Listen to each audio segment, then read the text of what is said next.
Hello. Hi, everyone. Welcome to another live chat with Polar Bears International. I'm Elise McCall, Director of Conservation Outreach and a staff scientist at Polar Bears International. And today we are so excited to be chatting with you about a celebration of polar bears, highlighting our wins from the field over the last year. So we're going to talk a little bit about Polar Bears International's research, fieldwork, things we support, and we are so excited to also take questions from you. So please, wherever you're watching, YouTube, Facebook, on our webpage, send us questions. We have an awesome team that's monitoring them and sending them to me. And you can also email questions at pbears.org today, too. So someone is keeping an eye on questions at pbears.org. We'd really like to hear from you and what you'd like to know about. So first, I would love to introduce my wonderful colleagues. I'm joined by Kyron and Louise today. Hi, everyone. I'll throw to Kyron first to introduce himself.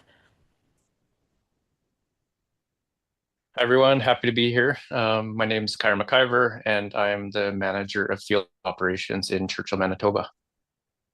Thanks, Kyron. And Louise Archer. Hi everyone, I'm Louise Archer, Polar Bears International Research Fellow working out of the University of Toronto, and very happy to be here today as well. Oh, thank you so much. We're so grateful to have both of you. And Dr. Louise Archer is doing some pretty wild, cool research. So we'll talk to her more about that.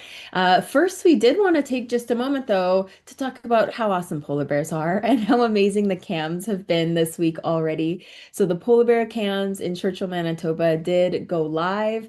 They have been watching polar bears all week. We have cams out at the Tundra Buggy Lodge in the Churchill Wildlife Management area. So we've got people out there. We've got cams out at Cape Churchill, way east, kind of farther away from any people. And then we've got our roving Buggy One cam. So I'm sure many of you have been watching the cams, the different ones over the last several days. And it's just been so nice. Look at that guy. Karen, can you talk a bit about what it's like being in Churchill right now and watching the bears? I know you've been able to go out there already. Yeah, I've been lucky enough. We've gotten out a couple times, and there are a number of bears hanging out. You can see we call that polar bear yoga. So they're super limber, like to stretch a lot as they laze around on the shoreline. So far this year, it's been really great. We've had quite a lot of bears. I was just out, I think, 2 days ago, and we had, four bears surrounding the buggy. So that's lots of fun to watch. It's a little bit warmer, I'd say, than what we might want it to be at this time of year, but we did get a little bit of snow yesterday and some of it's sticking. It's not a lot, it's a little dusting, but we're headed in the right direction. So I'm hoping that things start to chill off here real soon and we see that ice beginning to form in the bay. I love that. So at Polar Bears International, our goal is to keep polar bears roaming the Arctic for future generations to come. And we are the only organization that solely focuses on wild polar bears. And we work to conserve them through a mix of research, policy, education, media, all the different things we can do to help inspire people about how amazing polar bears are, help inspire people to want to help us protect polar bears. And this is such a great way to do it. We love speaking to people that are able to come to Churchill and see them, but most people will never be able to do that. And that's just the reality. But by having these live cams out, at least we can bring live polar bears to you for parts of the year and just really lean into celebrating how incredible they are. And you'll see, and I'm sure you have a good sense of why we work so hard to research them and why we want to protect them. And Kyron did mention it, but we often get asked, why are polar bears in Churchill? And Louise, I was wondering if you could dig a little deeper into why is Churchill such a special place to view polar bears? What's going on here? Yeah, so Churchill is kind of unique and known as the polar bear capital of the world, of course, in some cases. But polar bears tend to gather here because the sea ice disappears from Hudson Bay. So really, the bears want to be out on the ice hunting, catching seals. But in the summertime, as the ice melts, it forces all the polar bears onto land. Um, they'll kind of move along the coastline, and eventually they'll make their migration up towards Churchill at this time of the year. And it's kind of a confluence of different factors that makes Churchill a really good place for the polar bears to gather. So, first of all, you have a lot of fresh water entering Hudson Bay in this region. That fresh water, it's a little bit less salty. It means that the ice is going to form here a little bit earlier than in other parts of the bay. And then you also have quite a shallow plateau as well. So, these kind of factors mean that actually this part of the bay is going to freeze a little bit earlier, give the polar bears in this region a chance to get back out onto the sea ice a little bit earlier and hopefully get back out soon and start hunting seals. So it's a pretty amazing place to actually be able to see polar bears in higher numbers than we typically find them in many areas of the Arctic. Oh, it is such an amazing place. And it's really the place where Polar Bears International was born. This organization was really started in the 1990s by a group of photographers, and Dan Gurevich in particular. And folks were coming to Churchill to watch the bears and completely fell in love with them and started a group called Polar Bears Alive, which eventually became Polar Bears International. And so we've gone from a group of just polar bear lovers, people celebrating the animal, to a group of, well, the same. We're still polar bear lovers celebrating the animal. And now we're really working internationally at all levels of government with different partnerships across the globe to further the conservation of the species. And so I did want to talk today about some different research projects we are working on because while our heart is in Churchill, our work spans the Arctic. And I first wanted to start with, especially in light of seeing that beautiful mom and cub on the cam in the last few days, which has been so fun. Kyron and Louise were both in the field earlier this year in Svalbard, Norway, working on our maternal denning project. And I was hoping that they could both tell us a little bit about that. Maybe Kyron, I'll start with you, especially on the prep side of things. What was it like? And I just would love you to tell us how it goes out there. Sure. Well, as we kind of talk about some of our field work, you'll hear sort of a common theme.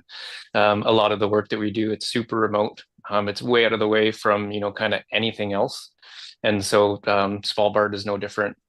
And so for that reason, there's tons and tons of preparation that's, starting months in advance, leading up to the actual deployment of the cameras. And so that involves lots of things like all the tech, we're making updates and we're trying to improve upon like our past setups all the time. And so that's sort of an ongoing thing. A lot of the work goes into safety as well. So, we're planning out because we're in a remote location, Svalbard's really mountainous, so there are a lot of risks. And so we're even getting training the days before we're going out and doing deployment. We're meeting with folks over at the Norwegian Polar Institute to do things like avalanche training and first aid training and things like that. So it was my first year going up there for the denning project. And so I was super excited, but I wasn't I didn't know entirely what to expect. I knew it was going to be lots of hard work, but also a lot of fun and super interesting. And the landscape there is just breathtaking. I think that was one of the things that really stood out the most for me is we got to cover a lot of ground while we were there, and we got to see a lot of Svalbard. And that didn't grow old at all. So each time we went out for a deployment, I think everybody's faces were glued to the window as we watched the landscape go by. But yeah, conditions are super harsh. And so we just had to make sure that we were well prepared and the equipment can withstand all the conditions that we might experience out there. And all in all, the trip was a success and I was really happy to be involved. Oh, I just love it. And Louise, could you tell us a bit about, well, why Svalbard, why maternal denning, and what have we learned from this project? Yeah, absolutely. So starting with maybe why maternal denning is important to understand for polar bears. So we see kind of polar bears, these huge animals, biggest land carnivores, but actually they start off pretty small. So the cubs are tiny when they're born, and they rely on a den under the snow to actually keep them safe. So it insulates them, protects them from that cold environment. And they'll stay in there for about 2 to 3 months. And then they'll come out of the den and experience kind of their first sight, their first kind of experience of the outside world in the springtime, which was when we were in Svalbard, which is an archipelago, a group of islands north of Norway. So this is a really important region for polar bears in the Barents Sea subpopulation because females come onto Svalbard to build their dens in these mountainous areas. So they'll come back to the same regions year on year and dig into the snow, give birth to their very vulnerable cubs, and then emerge and take their cubs out to the sea ice and begin hunting again. So kind of understanding the drivers behind when they're leaving the dens, the behaviors they're showing, and really trying to dig into kind of why this period's important, how we can better protect them, understanding the behaviors that we should be looking out for and why they might be important to the future survival of mum and cubs, was really kind of the motivation for this project. And it was pretty exciting to get to go out there this year. So this was my first year joining the field work, but we have been working on data collected from this project over almost a decade. So we've been deploying these cameras as part of this long-term study for 9 years in Svalbard. And using that data, we've actually already published a paper that's kind of discussed some of the first findings from this research project. So by looking at these remote cameras that are deployed just as mom and cubs are leaving the den, we're able to look at the timing of when they were leaving the den. So we found on average they were leaving around the 9th of March in Svalbard. But I think one of the biggest kind of findings that I was really surprised by was just how much variation there was between bears. So some bears would come out of the den and then they'd pretty much hot foot it down to the ice. They'd stay only about 2 days in and around the den area. Another family stayed for a full month at the den site. So we saw all these kind of different strategies for mum and cubs. So trying to understand what the drivers of those strategies and what the consequences are for cub survival and growth now is kind of the next steps. I love it. What an amazing project. It has been so wonderful to work with both the San Diego Zoo Wildlife Alliance and the Norwegian Polar Institute on this for, like you said, the last 9 years.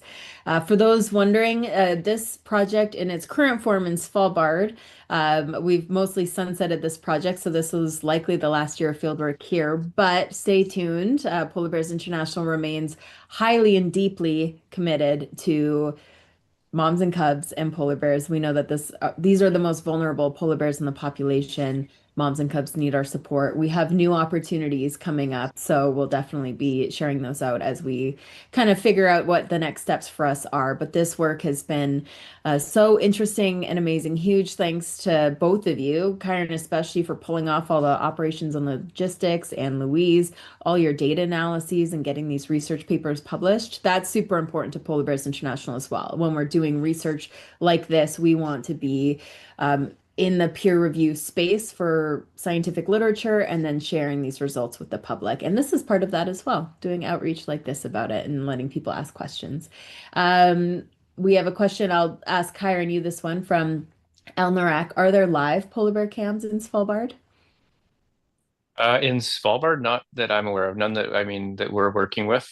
That would be really cool if that happened at some point. I think, part of the reason why could be they don't have like the same volume or like the congregation, I guess.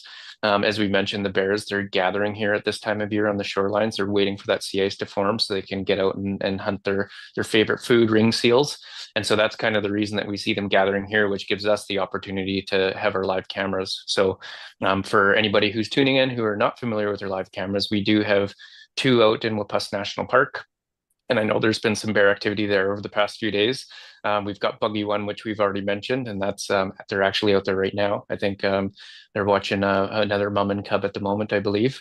And then we've got two cameras fixed on the lodge. So lots of opportunity at this time of year to see polar bears. And of course, our Cape cams, they're live year round. So we get to see kind of a variety of wildlife out there. But yeah, I mean, if there's more polar bear cameras in the world, I don't think that'd be a bad thing. So who knows? Maybe one day.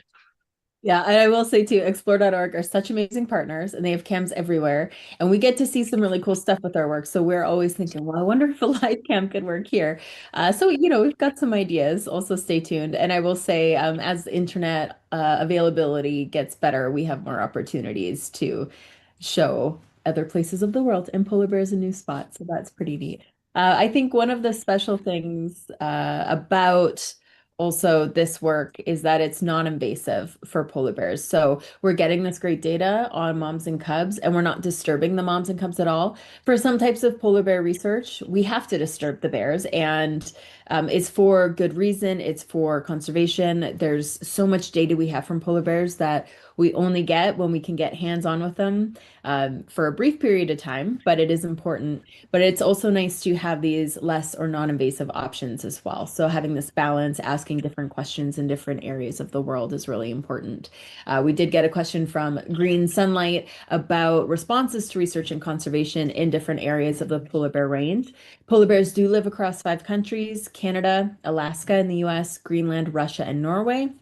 So there are definitely different cultures, different countries, different viewpoints on polar bears. There's different concentrations of polar bears, different challenges and opportunities in different areas. So absolutely, there might be different viewpoints on polar bear research and conservation in certain regions. Again, the importance of having different types of research, different questions to ask, and maintaining solid partnerships and being really collaborative across the polar bears range is incredibly important to us. So I would like to talk now a bit about our coexistence work, which I think is a good fit because part of that happened in Svalbard also this year. So coexistence is a rising priority for Polar Bears International and for bear managers widely across the globe. Polar bears and people living together is a rising concern. Polar bears are spending more time on land in more places as we lose more of their sea ice habitat. What does this mean for both species? We want to keep as many polar bears in the wild as we can while we work to combat their biggest challenge, which is climate change over the near and long term. But while we work on climate change over the long term, in the very short term, we have these challenges that include polar bears and people coming together. So, how can we keep people safe and keep polar bears in the wild? One thing that we are doing for this is supporting the sharing of knowledge. And we can't understate how important this is. So, over the last couple of years, we've held different coexistence community meetings or knowledge exchanges, community exchanges. Last year, we did one in Churchill, Manitoba. We brought members of that are kind of related to something to do with polar bear conservation. We brought people from Norway over to Churchill. We brought people from Northern Ontario, First Nations from Northern Ontario, up to Churchill, and they met with Churchillians, local leaders, and we forced everyone to spend days together in confined spaces. So they had amazing conversations and learned a lot from each other. We all got so much out of it. There, again, these different perspectives from different areas on how best to live with polar bears. You can see these different pictures from the exchange. So we found it to be a huge success, and everyone was quite grateful for the opportunity to meet each other. So we thought, well, let's do it again in a different place. So this summer we went to Svalbard, Norway. Again, we brought Canadians up to Svalbard and had them also spend time together on a boat and also showed them Longyearbyen in Svalbard, Norway. And Longyearbyen has a wonderful waste management facility. And we're going to talk more about waste management as well. But just being able to show Canadians what goes on in Norway after the Norwegians have been in Canada. One example, I'll give an example of how things can be quite different. In Svalbard, bear spray is illegal. Whereas in North America, bear spray is one of our top tools of choice to have on us. So it's an interesting challenge. What can we then support Norwegians in having on their person that is less lethal than maybe a shotgun or a rifle? Just having these different options with you while you're on the land and different sorts of education and safety tools. So brainstorming together to figure out what's best for people and what's best for the polar bears. With these kind of coexistence priorities, also a fit in there is the Churchill Bear Smart Working Group that Polar Bears International sits on. So the Churchill Bear Smart Working Group is a group of local stakeholders in Churchill. We have tour operators, local government officials, well, at different levels. We have all sorts of folks that are involved in polar bear tourism and polar bear management, and Polar Bears International is there to help. So we've been supporting also some of their priorities in terms, especially of safety education and outreach, and then also supporting some waste management initiatives. And Kyron, I'll throw that part to you. Kyron has been quite involved this year in supporting different aspects of waste management, which is so key for bears broadly and particularly for polar bears in the north. So, Kyron, if you could tell us a little bit about what you've been working on in terms of garbage. Sure. It actually kind of started back when we got the Explorer cameras out at Cape. We saw there was a need, for an electric fence. Like we wanted to make sure we were keeping the bears safe and also keeping our equipment safe. And so that's when we started looking down the road of, the electric fence as a way to do that because it's so remote. We can't visit the site often. It's important to have something that's reliable that will help to keep the bears that distance between them and the tower. We quickly learned that we had to, go kind of back to the drawing board, so to speak. The bears are really intelligent. We knew that already, but So anyhow, we ended up, we brought an expert in, and he assisted us not only with the Cape Tower, but then we also got involved at the landfill here in town. And so human waste can be considered, yeah, a pretty strong attractant for polar bears or for other wildlife. And so the fence at the time was damaged, and after repairs were completed, we got involved and we were able to do repairs out there and kind of beef up and also improve the fence as well. And so the idea is that we can keep those bears away from that food waste and keep them from getting habituated to such things, which is really important. And now the name of the game is just making sure that we keep that fence maintained, and then as well as passing on the knowledge. So showing others how this can be a useful tool and utilized elsewhere outside of Churchill in different applications. Churchill really is such an amazing place to test these sorts of tools because of what we talked about, having all these polar bears there in a time of year that we know they'll be consistently there. We are able to test tools like this and then again share that knowledge out with the rest of the Arctic. Hey, this worked really well for us, or this didn't.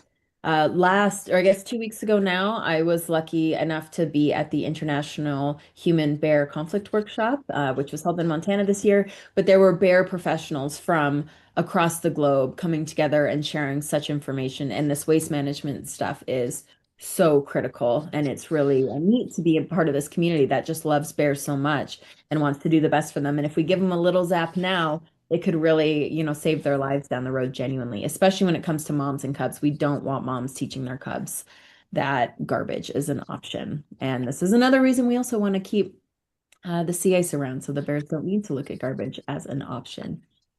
So I wanted to talk about one more field project, field work, research type thing, and then we're going to move to kind of some bigger picture polar bear updates in the science world from Louise. But first, we are going to talk about um, Berdar, which is very cool, which also fits in with all of this, our coexistence work, and this also trying to be like less invasive and then supporting people and polar bears. So it's a good bridge. And Kyron, and then we also have Albert behind the scenes who's running the show. Albert was also quite critical to this work. Kyron spent a good chunk of the summer where he was balancing a lot of different priorities. He spent a good chunk of his summer getting us ready to move our Berdar system. Can you please tell us, Karen, first for new viewers, what on earth is Berdar? And then, hey, Albert, there he is. And then if you guys can talk about what it was like moving the system, where did it go and why? Sure. Yeah, so one of the things I love about my job so much is the variety, and we're always doing interesting and cool things. We're trying to improve, on old projects and things. And so this Beardar has been going on for a number of years, and we were testing it in Churchill for 6 or 7 years, I'd say, in different applications. We moved the Beardar to the zoo, the Assiniboine Park Zoo in Winnipeg, to test it there as well. And so basically what it is it acts kind of as the idea is an early detection system. So it uses radar along with a pan tilt zoom camera. And the reason we were testing it here is we wanted to get this radar in front of polar bears so that we can train the AI built into the system to differentiate and learn what a polar bear looks like. So tell the difference between a polar bear, other types of wildlife, or polar bears and people, for example. And so the idea, we can set this system up, say, around a landfill site, or elsewhere, like around the perimeter of a town. And the radar can pick up and identify polar bears. It then takes control of the camera, and it'll start to track the bear's movement while at the same time notifying somebody that there's a bear in the area. So it's super cool. And that's only kind of scratching the surface. There's lots of other applications and things that we can do with this, including, blinking lights. We did that at Eureka. We'll talk about that. So that notifies people on the ground who maybe, if you don't have service or if you're working and you don't have your phone on you, a blinking light can notify you that there may be wildlife in the area. So it is a really cool and I think a really important project. It aligns really well with the coexistence. And so this year we decided we were going to move it up to the weather station in Eureka. So at 80 degrees north latitude, way up in the Arctic. And that goes back to, plan, right? I think I've said before, if you have one, you have none. If you have two, you have one. And if you have three, you have a spare. So we kind of really took that to heart when we were planning for this trip up to Eureka, because it's very remote. And so we had to kind of be prepared for, anything that might come our way during the installation. There's lots of pre-planning involved. So learning, more about the system and how we're going to have it functioning properly for us in Eureka with the different landscape and the different surroundings and buildings and things. And so that involved a lot of groundwork here in Churchill. I'm in my workshop right here. So I spent much of my summer hanging out in here, and I had a whole slew of cables strung out the door to a mobile tower out back. And we were kind of troubleshooting and working through the system during that time. And then once we felt we had everything prepared and we had a good plan in place, then we shipped all those items up to Eureka, which was quite the journey. And Albert and I followed a few weeks later, and you can see kind of a time lapse there of us setting up the equipment. We are getting it, we're right near the coast. You can kind of get a glimpse there. And so we're setting up those radar panels so we get roughly 360-degree coverage. So we can see kind of all the surrounding area. And then maybe you'll get a glimpse here of the camera as we mount it right there. And so that's what will track the bears once we identify one using the radar. And I'll maybe pass it on to Albert because there's lots of like tech and that sort of thing involved. And I think he'd be great to sort of chat through some of that stuff and what's all involved after we get the installation completed.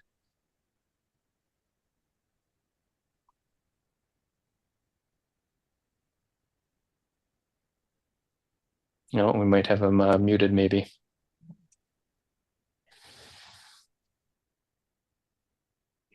There you go. Yeah. Sure. So yeah, you can kind of see where we took the opportunity because it is nice during these sort of unique field work opportunities. We wanted to, get some footage and get some time lapse so that we can talk about it more once we're back at home and when we're speaking with folks tuning in like yourselves. And so we were right along the coastline. Something that kind of made this installation a little bit different was a lot of elevation change. So it may not look like it from the time lapse there, but there is quite a lot of elevation change, and you have to program and take those types of things into consideration when you're sort of setting up the radar. It's not as easy as just taking what we had in Churchill and then relocating it out to Eureka, plugging it in, and then we're good to go. You kind of have to calibrate it for each and every single application. And so that's been an interesting project. And I know Albert's been involved in going, there's been a lot of back and forth with Spotter Global.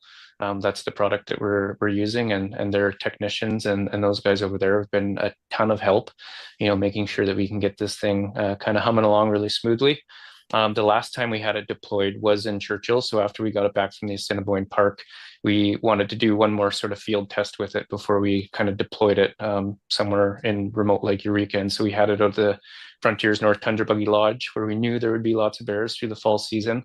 And it performed really well. So our work down at the zoo, where we trained the AI, everything kind of paid off, and we saw it all sort of come together out at the lodge that fall. We had a lot of bears, and the radar was very successful at picking out those bears and then tracking them with the camera. So that was kind of fun to watch. And after, this past 6 or 7 years that we've been working with it, kind of seeing it, come to this point has been very interesting. Yeah, definitely. All right. I think my echo chamber is contained. So like Kyron was saying, this map, I've got multiple screens up here. So this map shows a little bit of the terrain that we've been training the AI on. And the Eureka Weather Station, I'm going to cut back to that map a second, is very far north. This is at one of the highest points for polar bear populations. But even while we were installing it, just down at the shoreline right next to us, we saw a seal swimming in the water there. You can see a little bit closer. And so we're definitely in polar bear territory with their favorite food right at the shoreline. And so we haven't seen a bear at this site yet, but the site is ready for them. But what we have actually seen is Arctic wolves. And so there are a lot of wolves. I'll just hide us so you can see in the center there's a lot of wolves that come right through the site. And so it's kind of an added benefit of trying to give researchers at this weather station tools to stay safe from polar bears also applies to other wildlife. And so we enjoyed having that overlap. That's so great, you guys. I know that was an absolute ton of work. I mean, I was just on some of the pre-meetings, and it was a lot, and it took you guys working so hard, and you're right, their team as well up there. And just what a cool project. Another example of collaboration and working together at different levels to come together. And we're really excited to see how this plays out over the winter, how the radar withstands a truly high Arctic environment, and also, yeah, supporting these people that are working up here all winter doing important stuff and helping keep them safe. So we're going to learn a lot. And thanks to you both on this. We do have a question I would like to get to. So from Gina B7 asked, what strategies do people in Norway and Canada employ to successfully coexist with the bears during the year? So this is interesting. What is the bad behavior of bears which put them at risk? I did want to say it was interesting at the human bear conflict workshop I went to that the language has really changed around bears in the last few years. And if anybody said problem bear or anything like that, you got an air horn. So we're really trying to reframe that the bears don't have bad behaviors. The bears are being bears, and the people make decisions that put the bears in a bad situation. So it's not the bears' fault. So I just wanted to put that out there. It is a great question. Like what's happening with the bears in these different countries that are the kind of top priorities. So in Churchill in Canada, of course, the polar bears are on land longer. And as Kyron mentioned, one example of that is getting into the garbage dump or trying to get into the garbage dump more often when they're hungry. Polar bears do come through town in Churchill regularly. Churchill is unique in having a polar bear alert team, and their sole focus is on keeping polar bears out of town or moving polar bears through town. And that's kind of a special team that nowhere else in the world has that. But for Churchill, it's really keeping polar bears and people separate and safe. I mean, I guess that's truly the goal everywhere. In Norway, the polar bears, as Kyron mentioned, they're not congregating as much. We're not seeing big groups, but polar bears are moving around the coast, and they're hungry bears, and people are visiting Svalbard more than ever and are on land. And there's folks that are possibly camping, fishing, hunting, visiting. There's more tourists than ever, and they're just out on the land, and so are the polar bears. So just keeping again the species safe and separate. The polar bears aren't doing anything bad. They're being bears and they're hungry. And if they don't have sea ice, they're going to go looking for food. So it is a really great question. Thank you. So this is super fun to talk about the field work we get to do, the Polar Bears International stuff, getting in the field. It was so great to have Louise in the field doing the cool work. But so much of polar bear research does happen on a computer, or you do the field work, you get the important data samples, and then you analyze the samples and you write and you do the math and all that fun stuff. And that is so much of what science is. It can be a lot less glamorous than this field work. And it's one area in which Dr. Louise Archer is a complete superstar. So I wanted to pass it over to you, Louise. We talked a little bit about highlighting some of the recent things we've learned about polar bears, thanks to co-research, some of the work you're doing. I'll basically just pass you the baton, like what's new in the polar bear world? Yeah, absolutely. I think yeah, even just starting off with kind of the taking the data from the field and then what do we do with it? Like it's so hard to collect data in the Arctic. As Kyron talked about, it's really difficult conditions. So kind of once we have that data in hand, we really, really want to make the most of it, try and eke out every bit of information we can. And what's really exciting working in the polar bear world is our toolbox of kind of ways we can analyze data, different approaches to understand how polar bears are faring right now in the Arctic is just growing so rapidly. One area that I think is particularly exciting is some advances that have been made in polar bear genetics. So this isn't an area that I work on, but I'm super fascinated to see all of these genetic developments that are happening. In particular, there's been some work on the adaptability of polar bears. Can they adapt to a warming climate, to changes in sea ice? A postdoctoral fellow with Polar Bears International, Dr. Ruth Rivkin, has been kind of leading some of these efforts.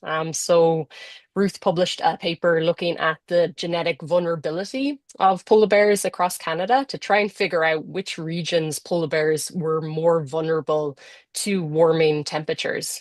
So that was a really neat study because it kind of pinpointed the populations that we should really kind of focus on that might be the most vulnerable. And so that work found actually further north, the polar bears are genetically very vulnerable to warming in further north regions of Canada. So a little bit further south, although they're experiencing a lot of sea ice loss, genetically they're not as vulnerable. They're vulnerable in other ways, but from the genetics, we can kind of get a little bit more of a nuanced picture. So the genetics is exciting.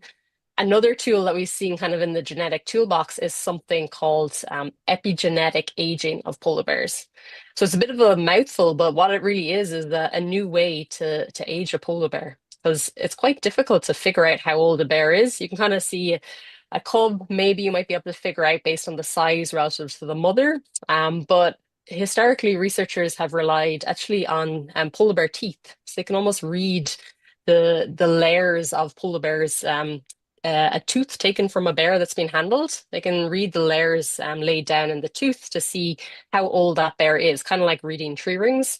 But a new tool called an epigenetic clock actually allows researchers to use genetic data to age bears. So based on these markers on polar bear genetic material, they can see how old that bear is. So it kind of gives new opportunities for aging bears that doesn't necessarily need to rely on having a tooth to be able to do so. So something like blood or fur, or something that's a little bit easier to collect could be a new way of aging bears. So that was kind of exciting work that's really at the forefront and kind of cutting edge of some new genetic work. Some other research that's going on. I work a lot in modeling, so kind of integrating lots of different sources of data and kind of building a representation, which we call a model. So it's basically trying to put together everything we know about how a system or polar bears are responding to changes in the environment. And the reason models are so important is because we can actually use them to understand situations that haven't even happened yet. So for polar bears, we're seeing climate warming faster than ever. We're seeing sea ice being lost faster. And we're really seeing polar bears in the future expected to experience environments they haven't been in before. And this is where models can be really, really useful because it gives us a tool to kind of see how bears might be expected to respond to these changes. We can kind of play out all these different scenarios, look at how populations may or may not respond. Could even bring in things like genetic tools to understand adaptation potential. So models, and usually this is through mathematics or through statistics, can kind of give us a really neat way to understand what the future might look like for polar bears. So this is some work that I've been involved in with many colleagues, collaborators who've been collecting this data in the field and helping to build these models. We've been looking at things like calorie counting for polar bears, looking at how much energy they take in over the year, how much energy they expend over the year, how that might change as sea ice is lost and they have less time spending hunting seals. So that's been some really exciting work that's ongoing. And yeah, that's one project that I'm really, really excited about, this kind of calorie counting model for polar bears to understand how things like survival and reproduction are impacted if they don't take in enough calories. So those are some of the projects that are underway right now. We also saw a study published earlier this year that looked at how pregnancy rates have changed in Western Hudson Bay over the last several decades. So in Western Hudson Bay is a long-term monitoring project where polar bears have been monitored over 40 years. So there's a really, really wealth of data accumulated. And this study looked at how pregnancy rates have changed through time. And what they found was pregnancy rates have declined, unfortunately. So there's fewer females that are pregnant, and also the females that are pregnant tend to be lighter. So they're not as heavy, they're not as fat. That's of concern because we know that the amount of fat a female carries really determines whether she'll be able to remain in the den and sustain both herself and her growing cubs. So for polar bears in Western Hudson Bay, they might have to go about 8 months for a pregnant female without eating. So she really needs to be fat. So seeing bears that are pregnant but of lower body weight is definitely concerning. So this study was really important for kind of giving us another metric to watch and to keep an eye on to see just how the population might respond to these changes in pregnancy rates, because cubs are the next generation of polar bears. So if we see changes in pregnancy rates, that's really an indicator that we might expect some more population level changes down the line. So that study was really important, and again, a nice kind of example of using long-term data in new ways to try and better understand what's happening with the bears. So those are some of the highlights over the last year. I don't know, am I missing anything, Elisa? Oh no, that's such a great kind of summary of some of the big ones that came out. And yeah, just to again revisit the pregnancy rates, I think when we speak about population decline, which this Western Hudson Bay population around Churchill, the bears we're watching on the cams, when we speak about how this population has declined from about 1,200 bears in the 80s to just over 600 today, I think images in people's brains can immediately go to like, oh, the starving polar bear on the iceberg, and there's all these like hungry adults that are dying. And it's not necessarily that. Bears can starve, wildlife can starve in the wild for sure, but really where so much of this population decline comes from is in the moms not having enough energy to sustain pregnancies and raise their cubs up into adulthood. So again, this importance of moms and cubs cannot be overstated, and it's absolutely an area where Polar Bears International is incredibly invested in. How can we protect these vulnerable cubs and these moms? You know, they're just so important, and so much of it does come down to calories. Also, as you were saying, I love your work so much, and I'm so excited to see where it goes. This calories in, calories out sort of idea, the energy expenditure, the polar bears needing huge amounts of blubber really to sustain their lifestyle. Next week, we do have a live chat focused on polar bear diets, which I'll mention again at the end of this show. I just think it's also fascinating. And it's, again, also curious, you know, we get to watch these bears. The cam action has been great today. I mean, we're so lucky to be able to talk about polar bear research while we're watching these amazing bears. But we are watching them in an environment that's, you know, not their preference. We're seeing this bear roll in the willows on land after he hasn't eaten very much for several months. And we're so grateful to be able to see that. How fortunate are we that we get to do this and show this to folks? But really, this is not where polar bears make their living. They make their living way out on the sea ice, hunting seals in the dark, in the cold. The ice is moving beneath their feet. They're having to get in the water and swim constantly. It's windy. Like their conditions are just bananas. So of course they need some extra energy. They need some extra food to get through there. They're not, you know, rolling in the willows every day when they're out on the sea ice. We're so lucky to be able to watch them. Louise, we did have a question I'll throw to you, and I can add a little bit to it. We have a question from AJ Melavora. Hello, question. Has there been any new knowledge about polar bear vocalizations? Do you know much about vocalizations, Louise? Yeah, that's a great question, and I would say it's probably an area we don't know a ton about. The kind of standout vocalizations are the ones that really stand out to me are actually, again, on our theme of mom and cubs, is in the den polar bear cubs, so when they're newborn, they'll actually make a humming noise, which is pretty crazy to think about. But the cubs will hum inside the den, and there are some recordings of this from polar bear mothers and cubs in captive facilities. So where females have given birth in zoos, they've been able to record the humming sound of the polar bear cubs. So it's not fully clear what the function of the hum is, but it's pretty striking for those tiny cubs to be humming away inside the dark den. So that's, I think, one of the most striking vocalizations that I can think of. Yeah. Um, for other bears, yeah, they make some noises. They make some chuffing noises. Is kind of one of the classic ones.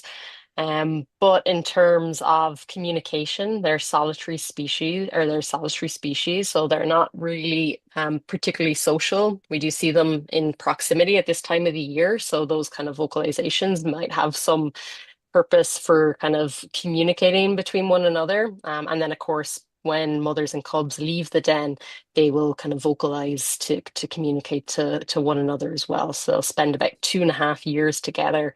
So mom and cubs will be kind of communicating through these noises as well.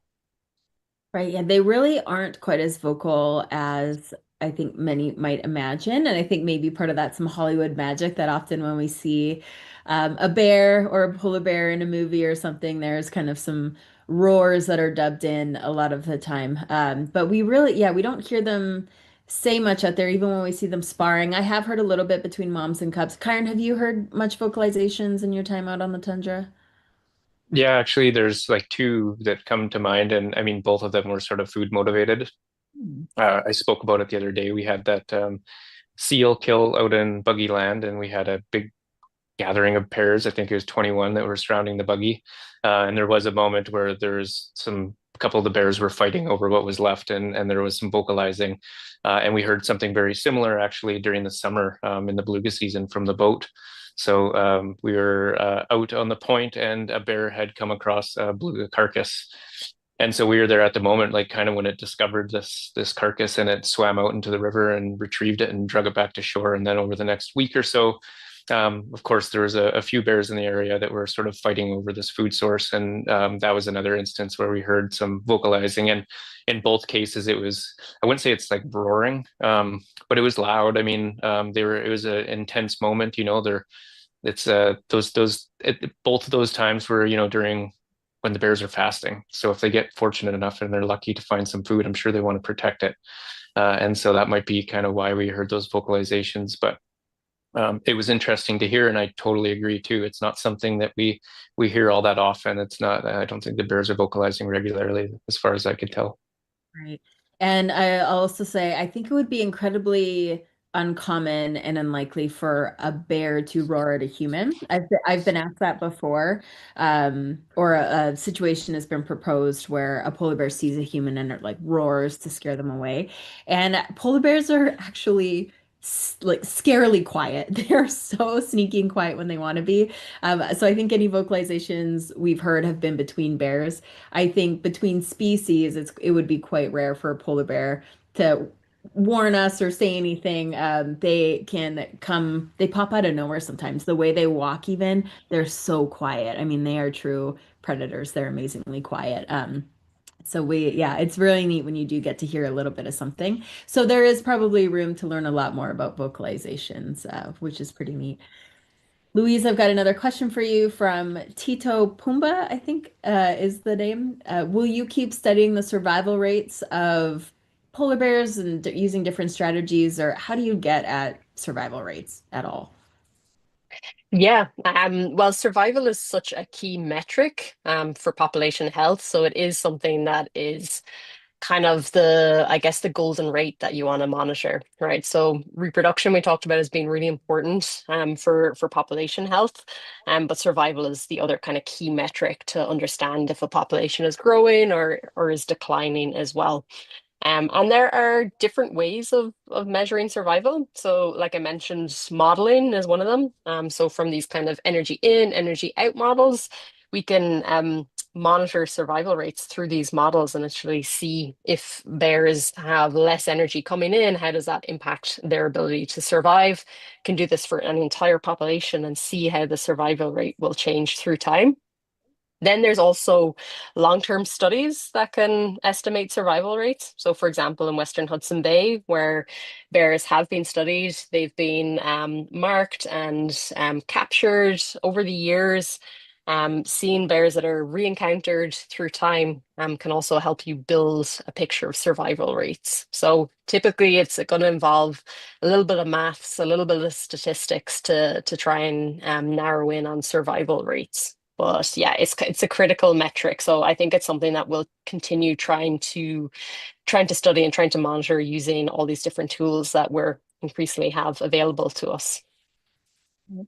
And we're lucky. It's been neat to be in the polar bear world for a good amount of time now to watch the evolution and the growth of the tools. For example, when I started in the polar bear world in 2010, genetics was pretty new, and now it is incredible. I'm so excited. And one of the things that we've learned, even in the last few years, that has been a bit of a game changer is that now there are 20 populations of polar bears.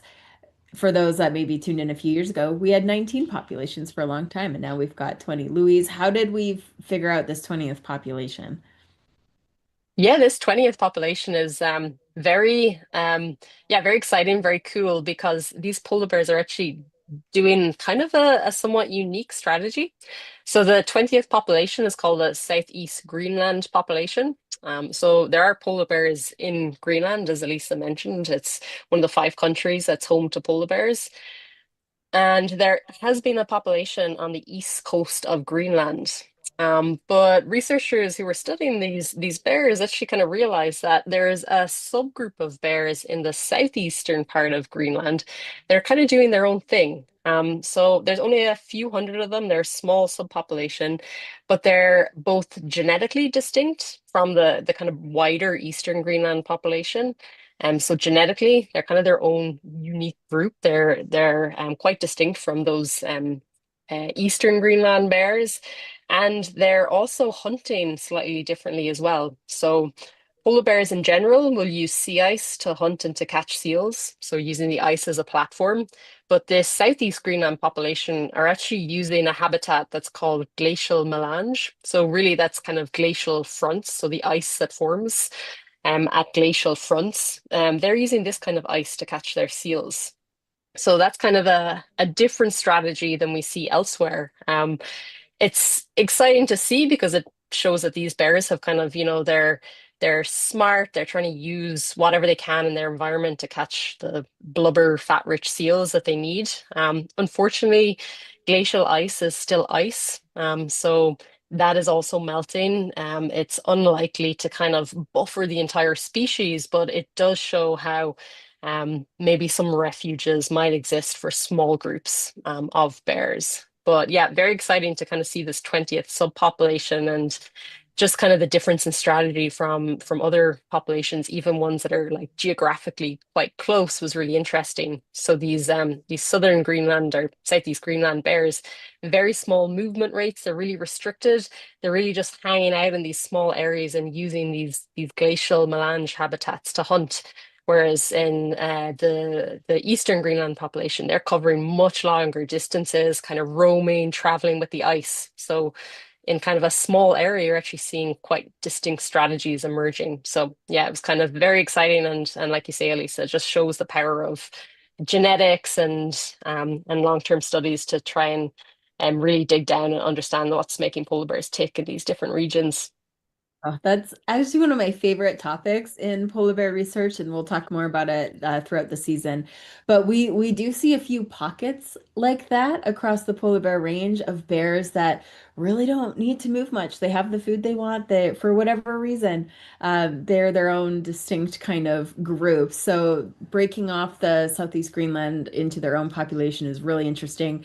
I would bet we'll see that happen once or twice more in the polar bear world in the coming 5 to 10 years, where we break off little other groups of polar bears that have quite different strategies compared to maybe nearby populations. I think that's so fascinating.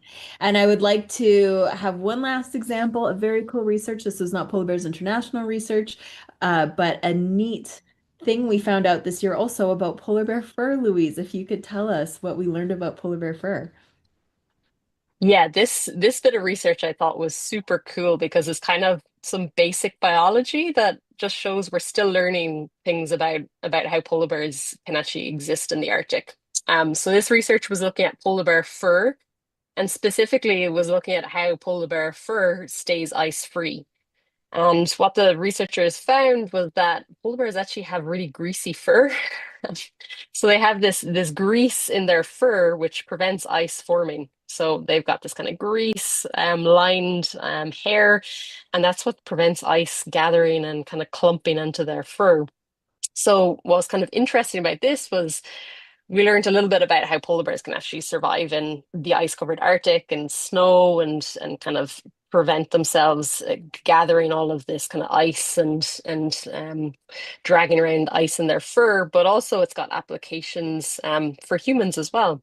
So from this study, the researchers were looking also at, well, are there ways that humans could kind of use this understanding of greasy polar bear fur prevents ice forming to maybe have some applications for de-icing materials for human purposes as well. So kind of taking inspiration from the natural world to maybe design or develop some applications for human systems as well, and help us kind of de-ice or prevent ice forming too. So yeah, it's kind of interesting in both ways that we're learning a little bit more about polar bear biology, and also kind of taking inspiration for just how well adapted they are in their environment and how we can maybe learn from their lifestyle as well to help us a little bit. So yeah, that was kind of some kind of quirky science to have a better understanding of greasy polar bear fur and how it's actually a benefit for them. Right. I love quirky polar bear science. I also know there's been winter clothing companies that have studied polar bear fur to make warmer jackets. Winter tire companies have studied their feet to make better winter tires, kind of sticky. This animal just transcends all sorts of different areas of our lives. It's very cool. Okay, couple quick questions and then I will wrap up. Louise, that Greenland subgroup, did they form as a response to less ice availability, or have they always used that glacial melange from the start? Yeah, I'm not sure if that's fully clear. So they're probably taking advantage of what they're encountering in their environment, I think is probably what we can say, that they're in this habitat. So polar bears are using that whole kind of eastern coast of Greenland. The bears in the southeast are probably encountering this glacial habitat that they can just continue on using throughout the year. So that glacial ice will stay there longer than the sea ice, and a polar bear is going to use whatever it can to catch seals. We know that they're kind of they're smart animals, they're curious. So that ice that's there from the glaciers, they'll continue on using that. So it's probably kind of a little bit of a right place, right time scenario for those bears, that they were able to continue on using that habitat even as the sea ice continued to melt more and more. And that glacial habitat, there are pockets of it across the Arctic. It's not a super widespread kind of habitat, and that might probably explain why we don't see it kind of as a widespread strategy, that it's really only in kind of a handful of regions that polar bears would even have access to this habitat that allows them to show this quite unique strategy. Right. Yeah, bears are gonna bear. They're gonna figure out how to find food. They're so smart and they'll use what they can to fill their tummies. That's great. And then kind of one quick question here. Do polar bears and wolves interact, good or bad? It's a great question. I think they do interact in areas across the Arctic. Probably a lot of times it's neutral. I don't, maybe occasionally it's positive. I know though we do have or have seen video clips of wolves kind of maybe harassing a bear a little bit. I don't know if it's out of boredom. I can't imagine they're trying to or they're looking at this bear like prey.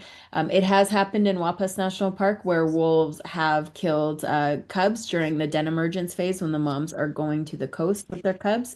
Wolves are a threat. It's not a big problem. I think these are isolated incidents once in a while, but polar bears probably don't love wolves in that sense. So it's interesting. We still have a lot more to learn, and maybe our bear dart cams up in Eureka will catch some interactions. You never know. If they do, we'll be sure to let people know what we're learning. And then one last question, which I'm not going to really answer. I'm going to use it as a jumping off point. There a question about the food web and polar bears and how much are people studying the food webs and linked species. There is a lot of research on that, and there's some very cool research on that. There are a lot of great scientists that are looking at food web impacts as the Arctic changes across the Arctic, across the North. What does this mean for polar bears? What does this mean for all these other species? We are going to dig into that more next week, particularly during our next live chat next Thursday called Fat is Fit. I'll be joined by Dr. Greg Tiemann, who's a polar bear diet specialist, particularly when it comes to fat and blubber. And he has helped do some really incredible work on kind of food web interactions in the Arctic. So stay tuned for that. Thank you so much.